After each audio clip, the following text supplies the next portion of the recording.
அமல்கள் பாவங்கள் இவற்றிலே சிறியது பெரியது என்று சில அளவுகோல்களை வைத்து நாம் செயல்படுகிறோம். எந்த அமல் நாம் சொர்க்கம் செல்ல காரணமாக அமையும் என்று சொல்ல முடியாது. எந்த ஒரு பாவம் நாம் நரகத்திற்கு செல்ல காரணமாக அமையும் என்று சொல்லவும் முடியாது.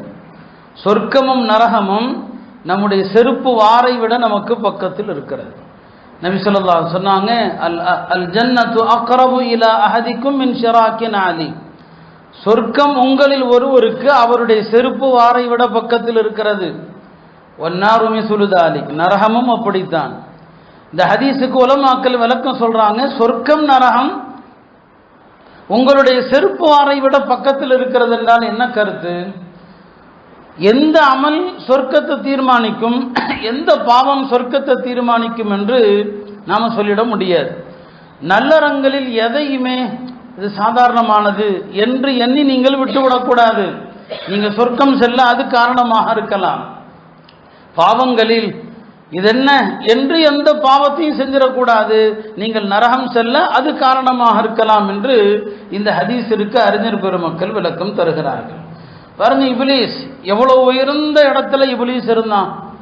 ஒரே ஒரு அல்லாஹ்வுடைய கட்டளை தானே, அந்த கட்டளையை மீறிய காரணத்தினால் அவன் தூக்கி எறியப்பட்டான். ஆதம் அலைஹிஸ்ஸலாம் ஒரு பாவம் தானே செய்தார்கள், ஒரே ஒரு கவலம் தானே, அல்லாஹ் தடுத்த ஒரு கவலம், அது சொர்க்கத்திலிருந்து அவர்கள் இந்த பூமிக்கு அனுப்பப்பட அதுதான் காரணமாக ஆனது. இப்போ நாம் எத்தனை கவலங்கள் சாப்பிட்றோம், ஹராமான கவலங்கள். ஆதம் அலைஹிஸ்ஸலாம் ஒரே ஒரு கவலம், தடுக்கப்பட்ட ஒரு உணவு, அந்த உணவின் காரணமாக சொர்க்கத்திலிருந்து பூமிக்கு அனுப்பப்பட்டாங்க. ஆனால் இங்கே வித்தியாசம் இருக்குது. இப்லீஸும் சொர்க்கத்திலிருந்து வெளியேற்றப்படுகிறான், ஆதமும் வெளியேற்றப்படுகிறார்கள். ஆனால் இருவர் வெளியேற்றமும் வித்தியாசமானது.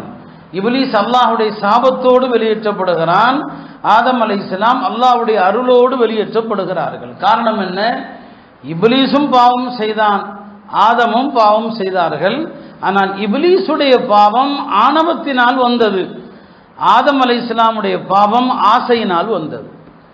ஆதம் அலைஹிஸ்ஸலாம் அல்லாஹ்வுடைய கட்டளைக்கு மாறு செஞ்சாங்க, அது மனோ இச்சையினால, ஆணவத்தினால் பெருமையினால் அல்ல. இப்லீஸ் மாறு செய்தான் ஆணவத்தினால. எனவே எந்த பாவத்தையும் ஒரு மனுஷன் மனோ இச்சையினால செஞ்சிட்டா கூட அல்லாஹ் மன்னிச்சிருவான். ஆனால் ஒன்று இருக்கிறது ஆணவம். நான் அல்லாஹ்வுக்கெல்லாம் கட்டுப்பட தேவையில்லை, மார்க்கத்தெல்லாம் நான் கட்டுப்பட தேவையில்லை என்று ஆணவத்தில் செய்தால் அவன் இப்லீஸை போல தூக்கி எறியப்படுவான் என்கிற பாடத்தை தான் நமக்கு ஆதம் அலைஹிஸ்ஸலாம் இப்லீஸுடைய வரலாறு நமக்கு கற்றுத்தருகிறது.